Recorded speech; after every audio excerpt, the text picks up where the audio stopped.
Hello.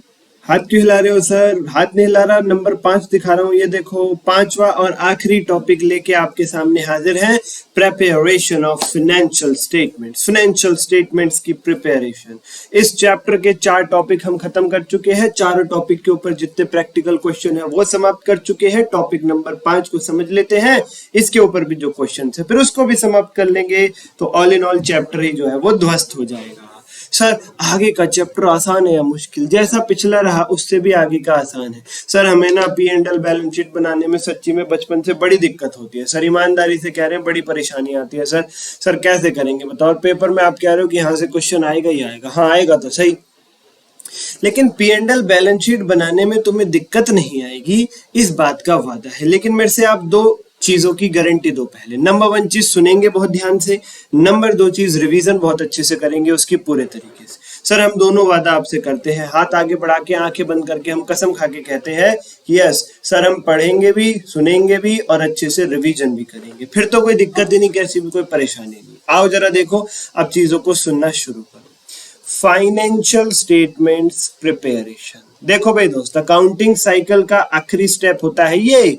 सबसे पहले कोई ट्रांजैक्शन होती है, उसकी हम जर्नल एंट्री करते हैं, फिर हम लेजर बनाते हैं, फिर ट्रायल बैलेंस बनाते हैं और फिर उसके बाद आता है फाइनेंशियल स्टेटमेंट्स का नंबर। तो हम लोग यहां तक पहुंच गए हैं कंपनी के लिए, कंपनी ऑर्गेनाइजेशन के लिए फाइनेंशियल स्टेटमेंट्स कैसे बनते हैं, राइट। अब देखो, शुरुआत में आपको सिखाया गया था शुरुआती क्लासेस में कि भाई फाइनेंशियल स्टेटमेंट्स में क्या क्या आता है। कहाँ चला गया वो यार नोट्स? एक बार देखो जरा, फाइनेंशियल स्टेटमेंट में क्या क्या आता है। Let me check. ये देखो, balance sheet, P and L, income expenditure, CFS, सो की, एक्सप्लेनेटरी नोट्स। इसमें से ना देखो, कैश फ्लो का तो चैप्टर ही अलग है जो आपको कराया गया है। जी हाँ सर, नहीं भी कराया गया, अगर कुछ लोग ये चैप्टर पहले देख रहे हैं तो आने वाली क्लासेस में हो जाएगा। ठीक है, ओके सर। तो बैलेंस शीट और पी एंड एल अब बनाना सिखाया जाएगा आपको। इनकम एक्सपेंडिचर इस चैप्टर का पार्ट नहीं है, सो की इस चैप्टर का पार्ट नहीं है। एक्सप्लेनेटरी नोट्स तो इनके साथ साथ ही देख लोगे आप। जब balance sheet P and L बनाओगे तो उसके लिए नोट्स कैसे बनाते हैं वो साथ साथ ही देख लोगे। इसीलिए हमारे पास इस चैप्टर में फाइनेंशियल स्टेटमेंट ऑफ कंपनीज बनाते वक्त इन्हीं की चर्चा होगी, balance sheet, P and L और उससे संबंधित नोट्स की। ठीक है सर। सर एक बार जरा दिखाना कैसी दिखती है बैलेंस शीट। बैलेंस शीट से पहले तो तुम पी एंड एल देखो कैसा दिखता है कंपनीज के केस में। ये तुम्हारे सामने पी एंड एल ही है। सर लग नहीं रहा ये तो पी एंड एल जैसा। सर हमें तो ट्रेडिंग पी एंड एल कुछ ऐसा देखने की आदत है। सर कुछ ऐसा देखने की आदत है, trading and P and L account. मैं बताऊं तुम्हें कैसा ट्रेडिंग पी एंड एल देखने की आदत है? अभी रुको, मैं दिखाता हूं तुम्हें जरा। दादाजी मैं आपको दिखाता हूँ, सॉरी सुंघाता हूँ। बताओ कौन सी पिक्चर का डायलॉग है? अगर नहीं पता तो होमवर्क मार्क करो, नेक्स्ट क्लास में मुझे बताना। ठीक है सर, डन, हम बताएंगे। चल, तुम्हें ऐसा ट्रेडिंग अकाउंट देखने की आदत है जो ऐसे बाहें फैला के खड़ा हो, ऐसे ऐसे बाहें फैला के, राइट। ये दिख रही है मेरी बाहें? नहीं दिख पा रही, चलो कोई नहीं। ऐसे जैसे खेत में खड़ा होता है ना पंछियों को डराने के लिए, वैसे। जिसमें तुम्हें यहाँ पर ओपनिंग स्टॉक देखने की आदत है, टू ओपनिंग स्टॉक। फिर तुम्हें यहाँ पे परचेजेस देखने की आदत है, टू परचेजेस। अब ज्ञान मत झाड़ना कि सर इसमें से परचेज रिटर्न माइनस कर लो, पता है मुझे, मैं कुछ और समझा रहा हूँ, उस झंझट में नहीं पढ़ूंगा मैं। परचेज रिटर्न माइनस होती है मुझे पता है। तुम्हारे पास ट्रेडिंग पे हैंडल में और कोई ज्ञान हो ना हो, परचेज से परचेज रिटर्न माइनस होगी, सेल से सेल रिटर्न माइनस होगी, ये ज्ञान बहुत झाड़ते हैं, राइट। सर अब नहीं झाड़ेंगे। हाँ इसको बंद कर, आगे की बात सुन। बाय सेल्स, जी हाँ सर, और बाय क्लोजिंग स्टॉक, जी हाँ सर। और यहाँ पे होता है gross profit, to gross profit. Loss होता है तो दूसरी तरफ होता है, ये भी कहने की जरूरत नहीं है। फिर क्या करते हैं? फिर जीपी को कैरी फॉरवर्ड कर लेते हैं, बाय जीपी। और जितनी भी इनडायरेक्ट इनकम्स होती हैं वो यहाँ पर आती हैं। इनडायरेक्ट एक्सपेंसेस यहाँ पे आ जाते हैं, इनडायरेक्ट एक्सपेंसेस यहाँ पे आ जाते हैं, क्योंकि डायरेक्ट एक्सपेंस सारे ऊपर होते हैं ट्रेडिंग में, टू डायरेक्ट एक्सपेंसेस। और फिर फाइनली हमारे पास नेट प्रॉफिट तक की यात्रा पूरी होती है, टू नेट प्रॉफिट। अब यहाँ पर मौजूद जितने भी लोग हैं ना, जितने भी लोग हैं यहाँ पर मौजूद, जो इस बात को सुन रहे हैं और देख रहे हैं और समझ रहे हैं इस चैप्टर को, अगर उन्हें ये नहीं आता ना जो उनके सामने अभी रखा गया है, तो पहले तो दुख की बात यह है आप अपने 3-4 साल अभी तक के बिल्कुल वेस्ट कर चुके हो, पानी कर चुके हो। दूसरी दुख की बात यह है कि ये मैं सिखाऊंगा नहीं आपको। क्यों? अरे यार हम क्या पढ़ रहे हैं ये तो देखो, हम 11th क्लास में वापस जाएंगे क्या इसको समझने के लिए? तो सर अब इसका सॉल्यूशन क्या है? इसका सॉल्यूशन ये है कि अगर आपको ये नहीं पता है तो कहीं से इस पे पहले 10-15 मिनट लगा लेना, किसी सीनियर से डिस्कशन कर लेना, या छोड़ो मेरे से ही पूछ लेना, अलग से क्लास से अलग पूछ लेना, मेरे से पूछ लेना। अगर ये नहीं आता है किसी बच्चे को, शर्माना मत, ठीक है? Okay sir. तो दोस्त ऐसा ट्रेडिंग P&L हमें 11th क्लास से देखने की आदत है। हाँ बिल्कुल, लेकिन सर ये तो किसी और ही बला लग रही है, ये तो कुछ और ही बला लग रही है, इसका नाम ही बस P&L रखा हुआ है, प्रॉफिट एंड लॉस, बाकी ये कुछ और ही है। कैसा लगे आपको अगर मैं बताऊं कि बिल्कुल वही चीज है, ये बिल्कुल वही चीज है। बस हुआ क्या है, मेकअप कर दिया गया है, चूड़ी पहना दी गई है, साड़ी लहंगा पहना दिया गया है, नाक में बड़े बड़े डिजाइनदार चीजें पहना दी गई है, मतलब इसको दुल्हन की तरह सजा दिया गया है ब्यूटीफुल तरीके से। ये वाली बात है। P&L की शादी है, कंपनी के केस में P&L की शादी करनी होती है, इसलिए उसे बढ़िया तरीके से सजा दिया जाता है, एकदम बढ़िया मेकअप टिंच करके पेश किया गया है। वो अलग बात है, जब दूल्हा इसे घर ले जाएगा तो जाके उसे पता चलेगा कि क्या खरीदा था और क्या गया। अब अमेजोन की डिलीवरी तो है नहीं जो उसको रिप्लेस कर दे 3 दिन के अंदर और गेट बैक मिल जाए, है ना? अब वो तो है नसीब है भाई अपना अपना, क्या करे, उसको पहले ध्यान देना चाहिए था। अच्छा ठीक है सर हम भी ध्यान दे के चलेंगे, पक्का पक्का। हाँ, पहले मिलाना, बातचीत कर लेना बढ़िया तरीके से, और जब मिलने जाओ पहले तो देख लेना मेकअप में तो नहीं है सामने वाली पार्टी। ठीक है सर, हम इस बात का ध्यान रखेंगे। या दबाओ इस। सर बैलेंस शीट दिखाना, बैलेंस शीट देख लो, ये देख लो balance sheet. Sir balance sheet भी बैलेंस शीट जैसी नहीं लग रही सर, दूसरी आंख से भी आंसू आने लगे, P&L देख के एक ही आंख से आए थे। तुम्हें कैसी बैलेंस शीट देखने की आदत है? सर हमें तो ऐसी बैलेंस शीट देखने की आदत है। दिखाऊं जरा तुम्हें कैसी बैलेंस शीट देखने की आदत है? ये लो, तुम्हें ऐसी बैलेंस शीट देखने की आदत है। अभी बनाता हूँ, इसे सीधा कर दूं मैं।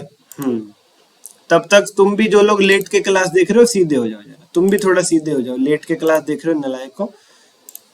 तुम्हें ऐसी बैलेंस शीट देखने की आदत है जिसमें यहाँ पे लिखा होता है लाइबिलिटीज, अमाउंट, एसेट्स, अमाउंट, और फिर लायबिलिटी साइड लिखी होती है कैपिटल, जिसमें नेट प्रॉफिट वगैरह, रिजर्व सरप्लस वगैरह प्लस कर दिया जाता है। फिर आती है लंबे समय नॉन करंट वाली लायबिलिटीज जिनको 1 साल के बाद चुकाना है। फिर आती है करंट लायबिलिटीज, फिर टोटल एसेट्स में भी यहाँ पे तुम्हें non current assets, non current investments और फिर करंट एसेट्स, इस तरीके की बैलेंस शीट देखने की आदत है, इस तरीके की बैलेंस शीट देखने की आदत है। लेकिन सर ये तो कुछ और ही बला लग रही है, इसकी भी शादी है क्या बैलेंस शीट की? बैलेंस शीट, दूल्हा है, P&L दुल्हन है, दोनों ही सजते हैं, दूल्हा भी सज रहा है। धोखा खाली दूल्हे के साथ ही थोड़ी हो सकता है, दुल्हन को मेकअप में देख करके दुल्हन के साथ भी हो सकता है, दूल्हा भी पूरा मेकअप करके आया है, घर जाके हो सकता है दुल्हन को भी कुछ डिफॉल्ट मिले, वो भी बेचारी अमेजोन से रिप्लेस ना कर पाएगी। बैलेंस शीट भी आपको सजा के कंपनी के केस में पेश करनी होती है। क्या कहूं मैं आपसे कि इसका भी जस्ट मेकअप कर रखा है, ये भी टिंच बना रखी है सजा करके, बढ़िया शेरवानी वेरवानी पहना के, मुंह पे कुछ भी नहीं तो 23 किलो पाउडर मल रखा है, वो सारी चीजें करके इसको भी सजाया हुआ है। बट है ये भी बिल्कुल वही चीज, बिल्कुल वही है और कुछ भी नहीं। दिस इज इट, बिल्कुल सेम।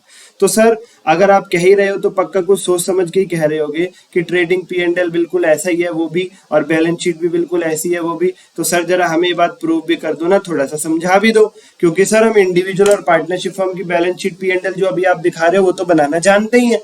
तो अगर वो उनसे ये बन रहे हैं ये वाले फॉर्मेट भी, तो ये बता दो, तो हम लगे हाथ कंपनी की प्रिपरेशन और फाइनेंशियल स्टेटमेंट भी सीख जाएंगे। हाँ, तो आपको यही देखना है कि ये किस तरीके से रिलेटेड है। चलो तो पहले P&L की चर्चा कर ले आप लोग के साथ। हाँ जी सर, पहले P&L की चर्चा कर लो। ये लो दोस्तों, सेल्स और आपका इनडायरेक्ट इनकम, सेल्स और इनडायरेक्ट इनकम। भाई देखो, यहाँ पे क्रेडिट साइड, यहाँ पे debit side.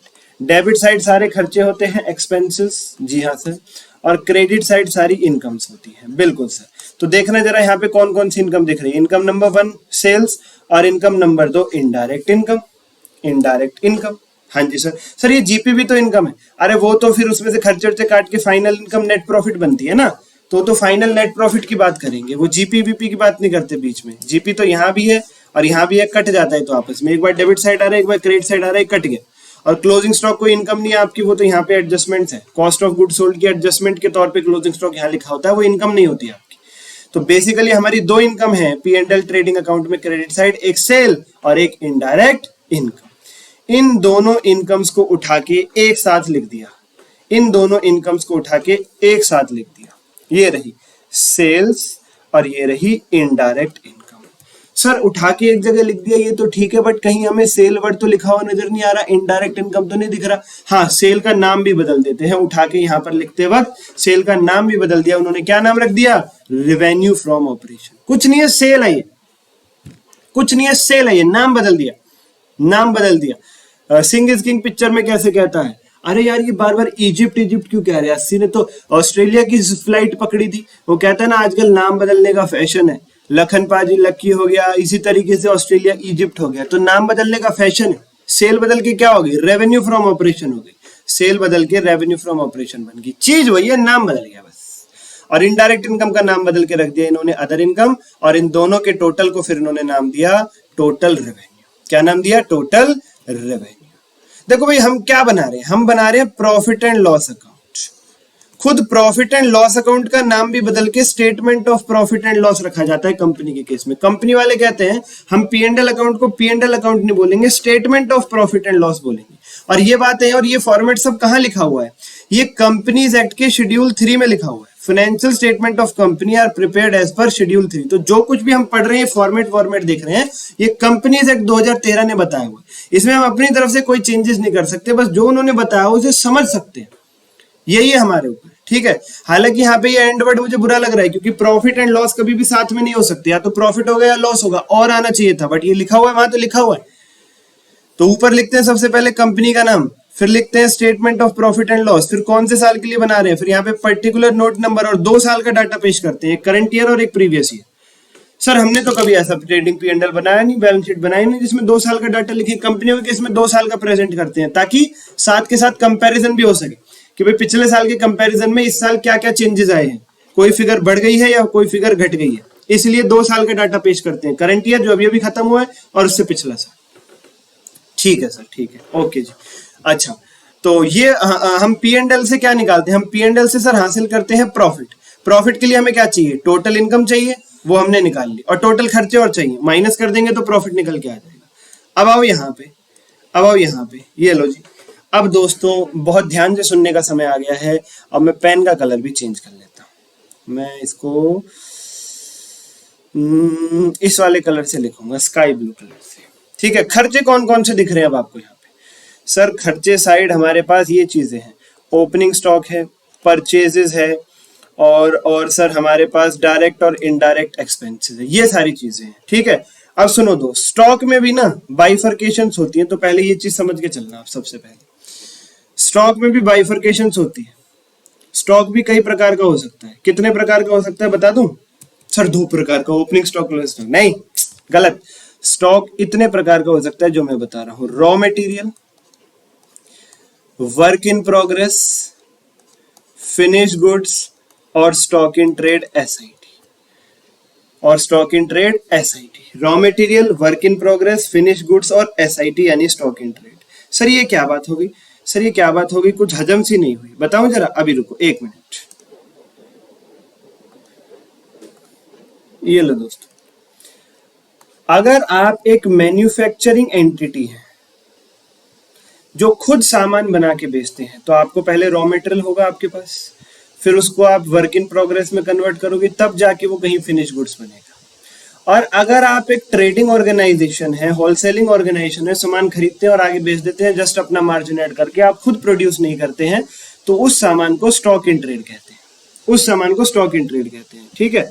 Okay okay okay sir. तो raw material, WIP, finish goods, manufacturing case में स्टॉक ये होता है, और ट्रेडिंग या होलसेलिंग के केस में स्टॉक ये होता है। सर्विस सेक्टर के लिए तो स्टॉक होता ही नहीं, ठीक है। इसी तरीके से क्लोजिंग स्टॉक भी हमारा 4 टाइप का हो जाएगा, raw material, WIP, finish goods और stock in trade. Raw material, WIP, finish goods और स्टॉक इन ट्रेड। परचेजेस किस किस की कर सकते हैं हम? परचेजेस हम कर सकते हैं माय डियर फ्रेंड्स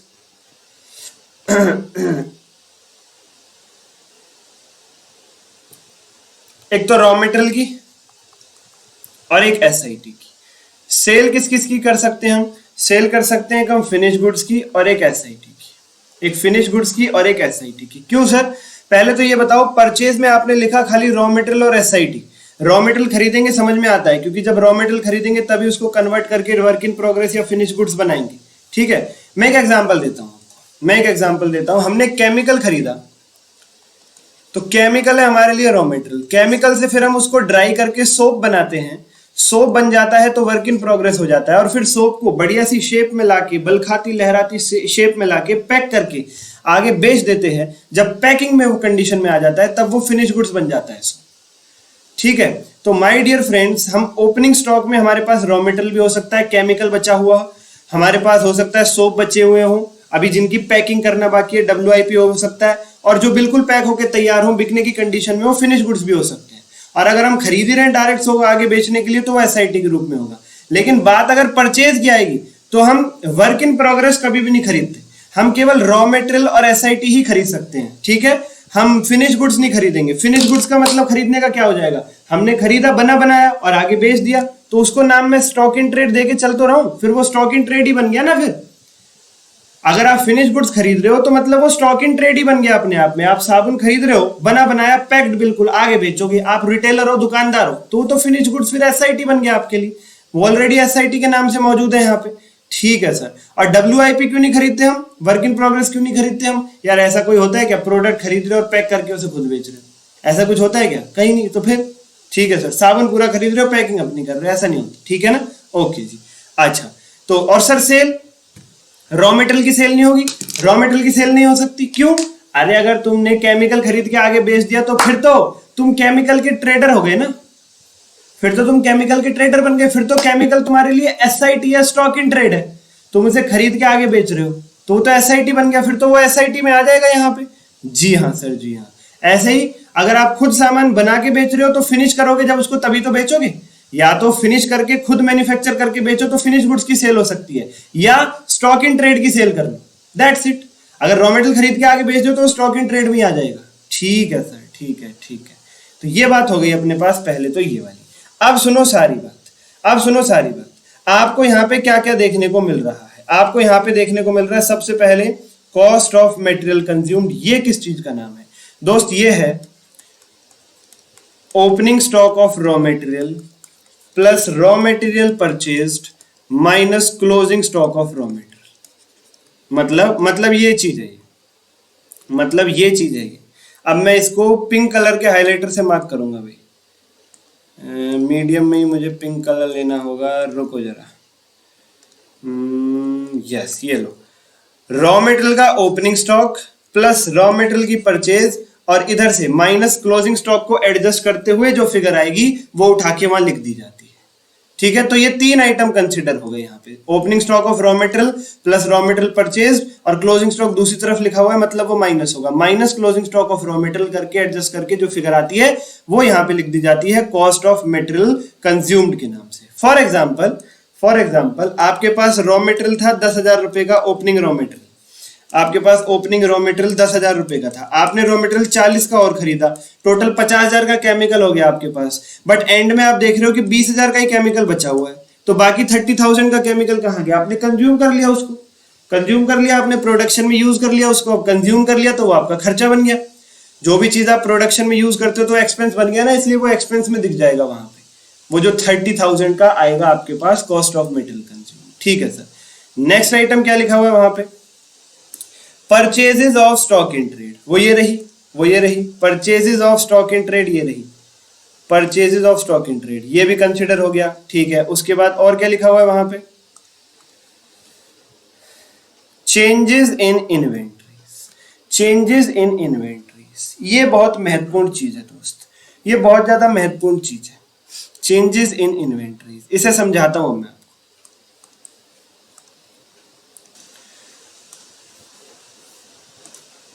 इन्वेंट्री जो है यहाँ पे जो इन्वेंट्री है, इन्वेंट्री वर्ड, इसका मतलब समझो पहले, इसमें आता है work in progress, finish goods और स्टॉक इन ट्रेड। भाई रॉ मटेरियल की सारी चर्चा तो यहाँ हो गई, कॉस्ट ऑफ मटेरियल कंज्यूम्ड में। तो चेंजेस इन इन्वेंट्री जो है यहाँ पे, इन्वेंट्री वर्ड से मतलब है work in progress, finish goods और स्टॉक इन ट्रेड। तो जैसे माय डियर फ्रेंड्स, मान लो work in progress finish goods और एसआईटी इनका ओपनिंग स्टॉक है 1 लाख रुपए, और work in progress finish goods SIT इनका क्लोजिंग स्टॉक है 1,50,000 रुपए, 1,50,000 रुपए। तो हम लोग पता है क्या करते हैं, पहले तो आपको यह जानना जरूरी है कि अगर मेरा ओपनिंग स्टॉक 1 लाख है और मेरा क्लोजिंग स्टॉक 50,000 है, सॉरी 1,50,000 है, तो मेरा क्लोजिंग स्टॉक 50,000 ज्यादा होने की वजह से मेरे प्रॉफिट्स भी 50,000 से बढ़ जाएंगे। हमेशा याद रखिएगा, क्लोजिंग स्टॉक और प्रॉफिट में डायरेक्ट रिलेशन होता है।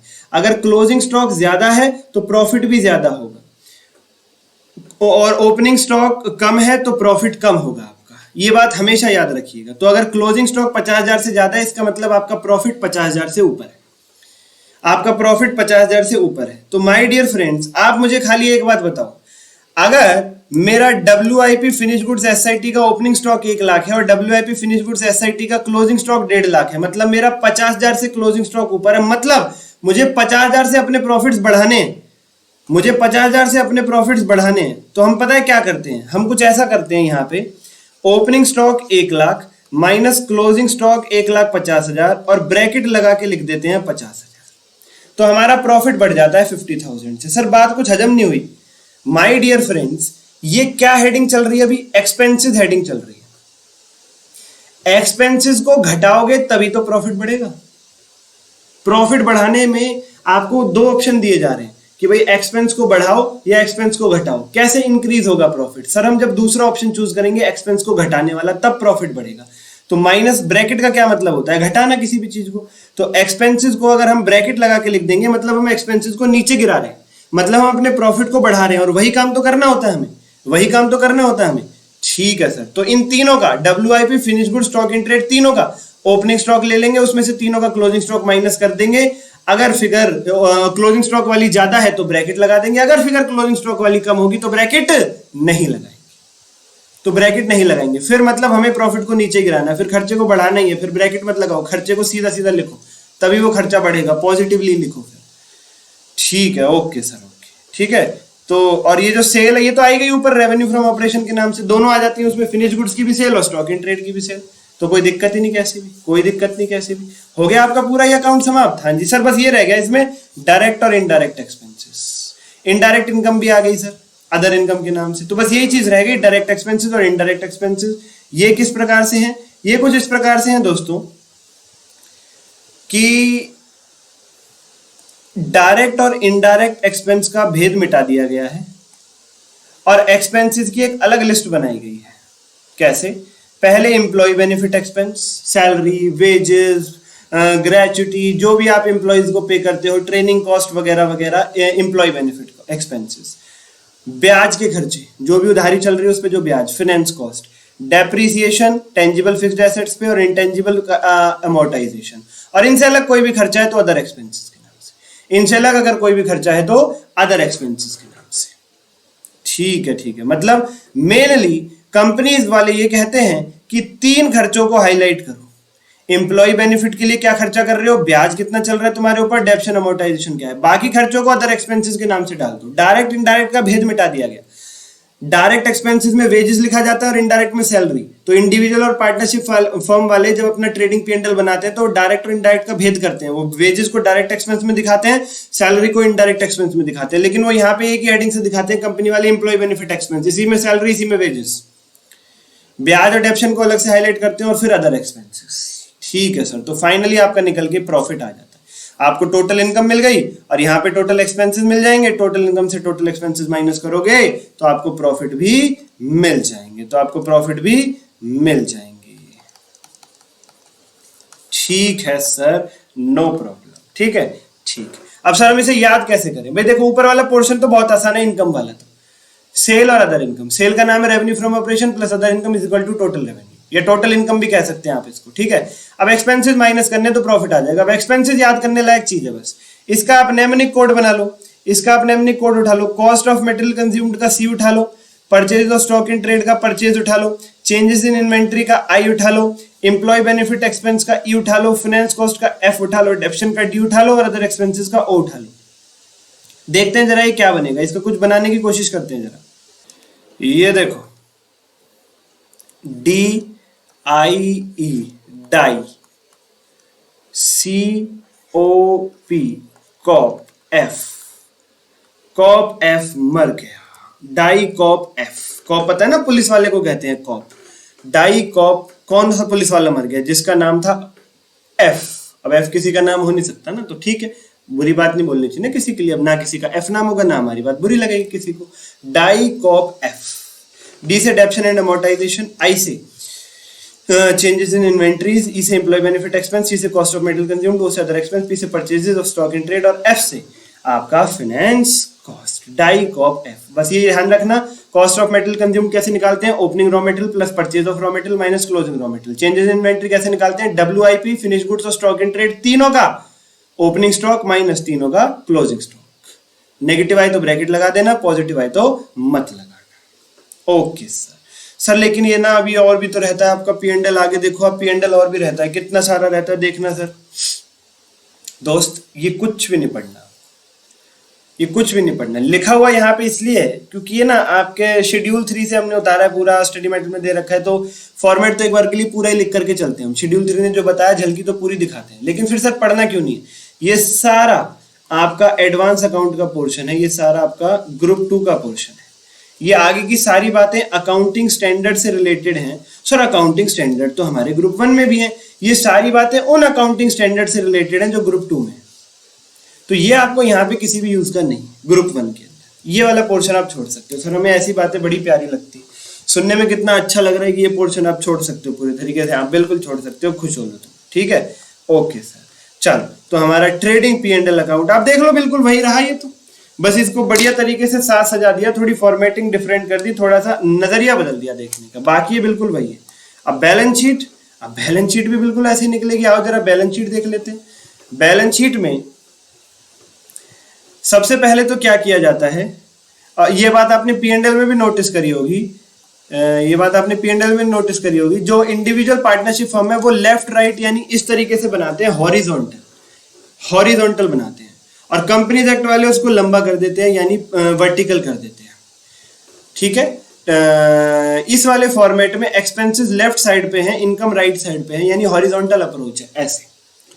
लेकिन इस वाले फॉर्मेट में क्या है, इस वाले फॉर्मेट में इनकम ऊपर है, एक्सपेंसेस नीचे, अप डाउन हो गया, मतलब वर्टिकल हो गया। ऐसे यहाँ पे होता है, ऐसे यहाँ पे होता है। यहाँ पे लायबिलिटी लेफ्ट साइड है, एसेट राइट साइड है, बट कंपनीज की बैलेंस शीट के केस में, कंपनीज की बैलेंस शीट के केस में लायबिलिटी ऊपर और एसेट नीचे आ जाते हैं, हॉरिजॉन्टल को वर्टिकल बना दिया जाता है। सबसे पहली बात तो ये, और ये सब तो है ही, ऊपर नाम, ये ईयर, बैलेंस शीट में भी 2 साल का डाटा पेश करना पड़ता है, ये सब तो है, ठीक है सर। अच्छा, उसके बाद लायबिलिटी नाम की जो हेडिंग है इसको और सुधारा जाता है, इसका नाम रखा जाता है equity and liabilities, equity and liabilities. अब देखो यहां पे तुम लायबिलिटी लिखते हो, लेकिन लायबिलिटी के अंदर कैपिटल वर्ड भी लिखते हो, नेट प्रॉफिट भी लिखते हो, मालिक का पैसा भी शो करते हो, वो अलग बात है।